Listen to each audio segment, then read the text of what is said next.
Welcome back. मागच्या व्हिडिओमध्ये आपण पार्ट्स इंडिव्हिज्युअली कसे तयार करायचे, ते असेंब्ली वर्कबेंचमध्ये कॉल कसे करायचे, इथपर्यंत आपण बघितलं. प्लस ते कॉल करताना जर एकदम 3, 4, 5 असे जर कंपोनंट्स तुम्ही कॉल केले असतील, तर ते एकमेकावरती सुपर इम्पोज होऊन आपल्या स्क्रीनवरती दिसतात. त्यामुळे ते सुट्टे-सुट्टे करण्यासाठी आणि खात्री करण्यासाठी, की बाबा आपण जेवढे कंपोनंट एक्सपेक्ट केलेत, तेवढे कंपोनंट आलेत की नाहीत, हे आपल्याला सुट्टे-सुट्टे केल्याशिवाय कळणार नाही. हे करण्यासाठी आपण मॅनिप्युलेशन हा ऑप्शन बघितला. परत एकदा टूलबार तुम्हाला दाखवतो. मॅनिप्युलेशनचा टूलबार आपण हा बघितला. ह्याच्यामध्ये आपण एखादा कंपोनंट एक्स मध्ये, वाय मध्ये किंवा झेड डायरेक्शन मध्ये मूव्ह करू शकतो. फिरवू पण शकतो. एक्स ॲक्सिस भोवती, वाय ॲक्सिस भोवती, झेड ॲक्सिस भोवती त्याला आपण रोटेट देखील करू शकतो. हे का करायचं? फक्त आपल्याला तो कंपोनंट वेगळा करायचा आहे. हवा तसा अरेंज करून घ्यायचा. ह्यासाठी फक्त हा मॅनिप्युलेशन ऑप्शन आहे. ओके. हे एकदा तुमचं झालं, व्यवस्थित पार्ट्स तुम्ही वेगवेगळे करून घेतले आणि तुम्हाला खात्री झाली, की येस माझ्या असेंब्लीमध्ये जेवढे पार्ट्स मला पाहिजे होते, ते सगळे पार्ट्स माझ्यासमोर आता इथं आलेले आहेत. इथून पुढे मॅनिप्युलेशनची फारशी आवश्यकता भासत नाही. लागली तर आपण त्याचा उपयोग करू शकतो. हे बंद करतोय आता मी. आता इथं मागच्या व्हिडिओमध्ये तुम्हाला आठवत असेल, की असेंब्लीमध्ये एकमेकाच्या एकमेकाच्या पार्ट्समध्ये रिलेशन्स अवेलेबल असावे लागतात. रिलेशन्स तुम्हाला इस्टॅब्लिश करावे लागतात. मगच त्या कलेक्शनला आपण असेंब्ली म्हणू शकतो. आता हे रिलेशन म्हणजे काय? तर त्याला कन्स्ट्रेंट्स असं म्हणतात, असं मी मागच्याच व्हिडिओमध्ये तुम्हाला सांगितलं होतं. आता इथे कन्स्ट्रेंट्स अप्लाय करायचे म्हणजे काय? तर त्यासाठी एक छोटंसं मी उदाहरण देतो. आपल्याकडं ड्रॉवर असलेलं टेबल आहे. बरोबर? आता ड्रॉवर असलेलं टेबल याचा अर्थ कमीत कमी 2 पार्ट तरी आले. एक टेबल आलं आणि एक ड्रॉवर आलं. म्हणजे ह्याच्यामध्ये 2 पार्ट आले. 2 पार्ट आले, एकत्र आले, त्यामुळे ही असेंब्ली झाली. तर ही असेंब्ली कशी होते? तर टेबल जेव्हा तुम्ही बाहेर ड्रॉ करता, तेव्हा ते टेबल ड्रॉ करता म्हणजे ड्रॉवर जो आहे, तो तुम्ही जेव्हा बाहेर ओपन करता किंवा आत ढकलता, तेव्हा टेबल हलतं का? तर टेबल हलत नाही. फक्त ड्रॉवर हलतो आणि ड्रॉवर कसाही बाहेर येतो का? नाही. तो बरोबर एका रेषेत असा बाहेर येतो आणि आत ढकलला की तो बरोबर एका रेषेतच आत जातो. म्हणजे त्या ड्रॉवरला with respect to the table काही एक स्पेसिफिक डायरेक्शनचीच मूव्हमेंट त्याला अवेलेबल करून ठेवलेली आहे. बाकी कुठलीही मोशन त्याला अवेलेबल नाही. म्हणजे समजा मी ड्रॉवर थोडासा बाहेर ओढला आणि असा फिरवला, तर तो फिरू शकत नाही. आता ह्या सगळ्या मोशन्समध्ये तुम्ही जर मुख्य टेबल ही वस्तू जर बघितली, तर टेबल ही स्थिर असते. मला काय सांगायचं आहे, की कुठल्याही असेंब्लीमध्ये सगळेच पार्ट्स हलते असून चालत नाही. त्यातला कमीत कमी एक पार्ट तरी हा स्थिर असावा लागतो. मगच आपल्याला असेंब्ली ही सक्सेसफुली बनवता येते. तुम्ही कुठलीही असेंब्ली विचारात घ्या, त्यामध्ये कमीत कमी एक पार्ट तरी तुम्हाला फिक्स ठेवावाच लागतो. स्थिर न हलणारा ठेवावाच लागतो आणि मग बाकी सगळे part with respect to that fixed component हे हलत किंवा फिरत असू शकतात. अशाच कलेक्शन ऑफ कंपोनंट्सला तुम्ही असेंब्ली म्हणू शकता. सगळेच पार्ट जर मी फिक्स केले, तर त्याला असेंब्ली म्हणता येत नाही आणि सगळेच पार्ट जर हलणारे केले, तरी देखील त्याला सक्सेसफुल असेंब्ली म्हणता येत नाही. त्यामुळं असेंब्ली करताना एक महत्त्वाचा भाग हा लक्षात घ्या, की त्यातला आता इथं आपल्याकडे 3 पार्ट आहेत. मग ह्याची जर असेंब्ली मला करायची असेल, तर कमीत कमी ह्यातला एक पार्ट तरी मला स्थिर ठेवावा लागेल. तुम्ही कुठल्याही असेंब्लीचा विचार करा, एक तरी पार्ट त्यातला स्थिर असतोच असतो. ओके? तर आता इथं स्थिर करण्यासाठी हा पण एक कन्स्ट्रेंटच आहे. एखाद्या कंपोनंटला फिक्स करणे किंवा त्याला इमोबाईल करणे, इमूव्हेबल करणे हा देखील एक कन्स्ट्रेंटच आहे. आता हा कन्स्ट्रेंट कसा अप्लाय करायचा आणि आपण जी आता इथे समोर असेंब्ली ओपन केलेली आहे, त्याच्यामध्ये नेमकं कोणाला फिक्स करायचं? तर हा जो बेस प्लेटचा भाग आहे, हा जो पार्ट आहे, जो आता ट्रीमध्ये हायलाइट होतोय 3 नंबर म्हणून. हा जो पार्ट आहे, त्याला मला फिक्स करावा लागेल. कारण तो काय आहे? बेस प्लेट आहे. तो पार्ट नंबर 1 आणि पार्ट नंबर 2 ह्यानं बनलेली जी मुख्य असेंब्ली आहे, त्याला सपोर्ट करायचं काम करणार आहे. त्यामुळे तुम्ही एक लक्षात घ्या, सपोर्ट हा स्वतः कधी हलत नसतो. तो इतर कंपोनंट्सना हलण्यासाठी मदत करत असतो. म्हणून त्याला स्थिर ठेवावं लागतं. आता इथं स्थिर कसं ठेवायचं? तर त्यासाठी इथं आपल्याला कन्स्ट्रेनिंगचे काही टूलबार्स अवेलेबल आहेत. आता मी तो कन्स्ट्रेनिंगचा टूलबार इथून बाहेर काढतो आणि त्या कन्स्ट्रेनिंगमध्ये कुठले-कुठले कंटेंट्स असतात, ते मी तुम्हाला आता दाखवतो.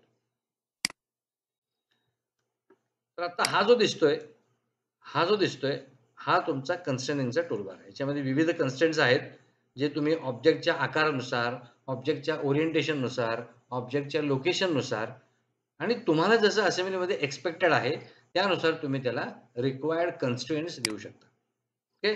आता हा जो पहिला कंपोनंट आहे, ज्याला आपण 3 हे नंबर दिला किंवा 3 हे नाव दिलंय, हा मला कुठेही हलता कामा नये अशी माझी एक्स्पेक्टेशन आहे. असेंब्लीमध्ये तो कुठेही हलता कामा नये. म्हणून हा जो कंपोनंट आहे 3 नंबरचा त्याला मला फिक्स हा कन्स्ट्रेंट द्यावा लागेल. तर तुम्ही 5 नंबरचा आयकॉन बघू शकताय. हा आयकॉन फिक्ससाठी यूज केला. मग ह्याला क्लिक करा आणि जो तुम्हाला पार्ट फिक्स करायचा आहे, तो एकतर पार्टवरती क्लिक करून सिलेक्ट करा किंवा डायरेक्टली स्पेसिफिकेशन ट्रीमध्ये त्याला क्लिक करा. आता हा 3 नंबरचा पार्ट आहे, त्यामुळे मी ट्रीमध्ये त्याला सिलेक्ट करतोय. हा सिलेक्ट झाला. आता हा इथं फिक्स झाला. तुम्ही इथं हा आयकॉन बघू शकताय. एक बोटीचा नांगर जो असतो त्याच्यासारखा हा आयकॉन दिसतोय. So this icon appearing on any of the components would ensure that the component is going to be fixed. तो आता कंपोनेंट हलणार नाही. ओके. त्यामुळे हा कंपोनेंट हा पार्ट जो 3 नंबरचा आहे ज्याला आपण बेस प्लेट असं म्हटलंय. ओके. त्याला मी आता फिक्स केलं. आता ह्या पार्ट वरती हा जो पार्ट आहे 1 नंबरचा तो मला व्यवस्थित बसवायचा आहे. बरोबर? म्हणजे ह्याचा मध्यबिंदू आणि ह्याचा मध्यबिंदू हा मला मॅच करावा लागेल. ओके. आता हे मॅच करण्यासाठी मला बिंदू वगैरे काही पिक करावे लागणार नाहीयेत. ह्या ब्लॉकचं डायमेन्शन आणि ह्या प्लेटचं डायमेन्शन हे मला माहीत असणं अत्यंत गरजेचं आहे. बरोबर? तर आता ह्या पार्टचा हा जो ब्लॉक मी काढलाय, हा जो ब्लॉक मी काढलेला आहे, ह्याचं हे जे डायमेन्शन आहे, जे आता मी हायलाइट केले, ते डायमेन्शन आहे साधारण 150 आणि हे जे डायमेन्शन आहे, ते आहे 120 आणि ही जी डेप्थ आहे, ती 200 आहे. ओके. परत एकदा सांगतो. ही लेंथ 150 आहे. ही लेंथ 120 आहे आणि ही लेंथ 200 आहे. एक लक्षात घ्या, ह्या फिक्स प्लेटची ही लेंथ पण 200 आहे. त्यामुळे जेव्हा हा पार्ट याच्यावरती बसेल, तेव्हा ह्या पार्टचा हा फेस आणि ह्या पार्टचा हा फेस हे एकमेकाच्या रेषेत येतील. हे फक्त लक्षात असू द्या. ओके. बरं. आता हा आणि हा पार्ट आपल्याला एकमेकावरती प्लेस करायचा आहे. आता प्लेस कसा करायचा? तर त्यासाठी पहिल्यांदा आपल्याला काही कन्स्ट्रेंट्स अप्लाय करावे लागतील. आता कुठले कन्स्ट्रेंट्स? तर जेव्हा हा पार्ट ह्याच्यावरती प्लेस होणार तेव्हा काय-काय होणार बघा. हा जो फेस आहे आणि हा जो फेस आहे तो एकमेकाला समांतर येणार. सिमिलरली ह्याचा जो तळाचा फेस आहे, हा जो फेस आहे आणि हा जो फेस आहे, तो एकमेकावरती येणार. म्हणजे त्या दोघातलं अंतर हे 0 असणार आहे. तर सगळ्यात महत्त्वाचा कन्स्ट्रेंट हा आहे. त्यामुळे पहिल्यांदा आपण हा कन्स्ट्रेंट देऊया. आता कसं द्यायचं ते बघा. इथे तुम्हाला 3 नंबरचा आयकॉन दिसतोय. ऑफसेट. ऑफसेट असं त्याचं नाव आहे. Offset constraint. ओके. क्लिक करा आणि ऑफसेट कन्स्ट्रेंट क्लिक केल्यानंतर तुम्हाला 2 फेसेस पिक करावे लागतील. तर त्यातला पहिला फेस आहे हा आणि दुसरा फेस आहे हा. यातलं अंतर मला किती पाहिजेल आहे? 0 करायचं आहे. लेट मी मेक इट 0 आणि ओके म्हणा. आता इथे अजून अपडेट झालेलं नाहीये. खाली इथे एक आयकॉन दिसतोय तुम्हाला अपडेट म्हणून. अपडेट म्हणा. आता ह्या दोघातलं अंतर 0 झालं. तुम्ही म्हणाल सर लांब दिसते की? लांब ॲक्चुअली नाही. ते जर तुम्ही असं धरलं तर ह्या 2 मधलं अंतर तुम्हाला 0 झालेलं दिसेल. आता इथे एक लक्षात घेण्यासारखी गोष्ट आहे. एकाच कन्स्ट्रेंटनं लगेच आपल्याला हवं तसं लोकेशन मिळत नाही. एकापेक्षा जास्त कन्स्ट्रेंट्स ही मला द्यावीच लागतात. आता इथे मी फक्त एक कन्स्ट्रेंट दिलाय. त्यामुळे काय झालं आता? हा फेस म्हणजे ह्याचा तळातला फेस आणि ह्याचा टॉपचा फेस हे आता एकमेकांपासून वेगळे होणार नाहीत. कारण त्यातलं अंतर मी किती दिलंय? 0 दिलेलं आहे. हा कन्स्ट्रेंट आहे. हे त्याच्यावर बंधन आहे. जोपर्यंत मी हे डिलीट करत नाही, तोपर्यंत ह्यातलं अंतर बदलणार नाही. तुम्ही काहीही जरी केलं, तर ह्या 2 फेस मधलं अंतर आता बदलणार नाहीये. ओके. पण आपल्याला हा कंपोनंट असा हवेत नकोय. ह्या फेसवरती हा लोकेट व्हायला पाहिजे. आता हा जर एक्झॅक्टली ह्याच्यामध्ये लोकेट व्हायचा असेल, तर आपल्याला महत्त्वाचं काय बघा? हे डायमेन्शन महत्त्वाचं आहे आणि हे डायमेन्शन महत्त्वाचं आहे. आता हे जे डायमेन्शन आहे, हे लाल कलरचं आता जे हायलाइट झालंय, त्याची लांबी आहे 200 आणि हे जे मी आत्ता सिलेक्ट करतोय, आत्ता जे रेड कलरमध्ये दिसतंय, त्याची लांबी आहे 150 मग समजा हा ठोकळा किंवा हा ब्लॉक ह्या बेस प्लेटवरती जर बसला, तर काय व्हायला पाहिजे? ह्या 150चा मध्यबिंदू आणि ह्या 200चा मध्यबिंदू हा एकमेकावरती यायला पाहिजे.